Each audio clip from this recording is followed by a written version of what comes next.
قربانی کے حوالے سے چند باتیں ضروری ہیں، ذہن نشین کر لیجئے۔ سب سے پہلے یہ کہ قربانی کا نصاب کیا ہے، یعنی کن لوگوں کے اوپر قربانی واجب ہے۔ حضرت امام ابو حنیفہ رحمہ اللہ کے نزدیک قربانی کرنا واجب ہے، بقیہ ائمہ کے نزدیک قربانی سنت مؤکدہ ہے۔ اب یہ واجب کن لوگوں پر ہے وہ ذرا ذہن نشین کر لیجئے اور دیکھیں کہ ہمارے بہت سے افراد، بہت سے لوگ، خاص طور پر گھریلو خواتین جن کے اوپر قربانی واجب ہو چکی ہوتی ہے اور وہ قربانی نہیں کرتی۔ وجہ یہ ہے کہ ان کو مسئلہ نہیں پتہ ہوتا۔ اب قربانی کا نصاب یہ ہے کہ جس مسلمان کے پاس 52.5 تولہ چاندی یا 7.5 تولہ سونا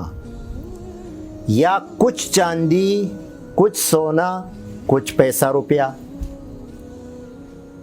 یا اس کے ساتھ کچھ سامان تجارت، یا پھر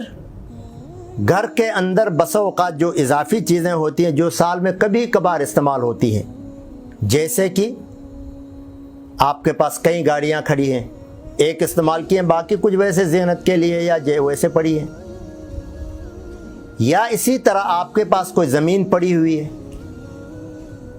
یا اسی طرح آپ کے کپڑوں میں کوئی زائد کپڑے ایسے ہیں جو عام استعمال کے نہیں ہیں، مہنگے کپڑے ہیں، جیسے شادی کا جوڑا ہوتا ہے، بڑا مہنگا ہوتا ہے، رکھا ہوا ہے، وہ کبھی کبھار استعمال ہوتا ہے، یا اسی طرح گھر میں بڑے بڑے جیسے پتیلے برتن رکھے ہوئے ہوتے ہیں، یا زینت کے لیے گھروں میں برتن رکھے ہوئے ہوتے ہیں شوشا دکھانے کے لیے، یا قیمتی برتن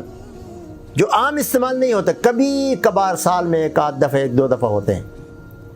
اور ایک بات یہ بھی یاد رکھیں، کتابیں جو کسی کے پاس رکھی ہوئی ہوتی ہیں وہ بھی اگر اس حد تک ان کی قیمت اتنی زیادہ ہے کہ 52.5 تولہ چاندی یا 7.5 تولہ سونا یا اس کی قیمت کو پہنچیں تو ان پر قربانی واجب ہے۔ اب اس کے لیے ضروری بھی نہیں ہے کہ جیسے زکوٰۃ کے لیے شرط ہے کہ انسان کے پاس پیسہ آ جائے، روپیہ آ جائے یا سونا چاندی آ جائے اور اس کے بعد اس پر سال گزر جائے، یہ بھی ضروری نہیں ہے۔ بس عید کے دنوں میں، ذی الحجہ کے دنوں میں آپ کے پاس عید کے موسم میں اتنا روپیہ پیسہ آ جائے کہ جو 52.5 تولہ چاندی، جس کا غالباً آج کل 80,000 کے آس پاس ہے، 80,000 سے کبھی 85,000، 82,000، 80,000، اسی کے آس پاس اس کی قیمت بنتی ہے، یا 7.5 تولہ سونا، یا کسی کے پاس کچھ سونا ہے، کچھ چاندی ہے، کچھ پیسہ روپیہ 1-2,000، 10,000، 20,000 پڑے ہوئے ہیں، تو ان کو ملا کر دیکھا جائے گا کہ اگر اس کی قیمت چاندی کی قیمت کو پہنچتی ہے تو سمجھے اس پر قربانی واجب ہے۔ تو اس حوالے سے میں نے خواتین کا تذکرہ کیا تھا کہ خواتین کے پاس، بعض بچیوں کے پاس سونا ہوتا ہے، بعض خواتین کے پاس سونا ہوتا ہے تقریباً 7 تولہ یا اس سے بھی زیادہ، یا 5 تولہ سونا ہے، 2-3 تولہ چاندی ہے، ایک ہار یا کچھ انگوٹھی چاندی کے ہیں، باقی سونا ہے،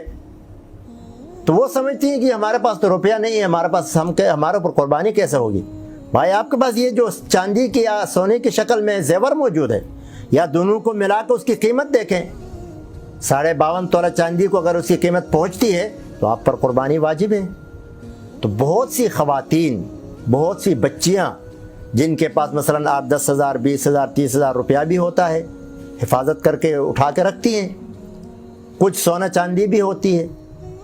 تو اب ان کو ملا کر اگر یہ 88 یا 85 یا 80,000 روپیے کو پہنچتے ہوں، 82,000 روپیے کو اس کی قیمت پہنچتی ہو ملا کر،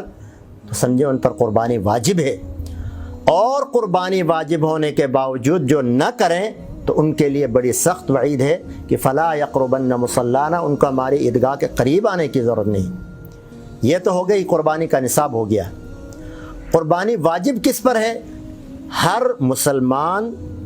عاقل مسلمان پر واجب ہے، کافر پر نہیں۔ عاقل پر واجب ہے پاگل کے اوپر قربانی واجب نہیں ہے، یا جس کا دماغ ہی کام نہیں کرتا ان پر قربانی نہیں ہے۔ اسی طرح بالغ ہو نابالغ پر قربانی واجب نہیں ہے، مقیم ہو مسافر پر قربانی واجب نہیں ہے۔ مرد و عورت دونوں جن کے پاس اتنی گنجائش ہے ان کے اوپر قربانی واجب ہے۔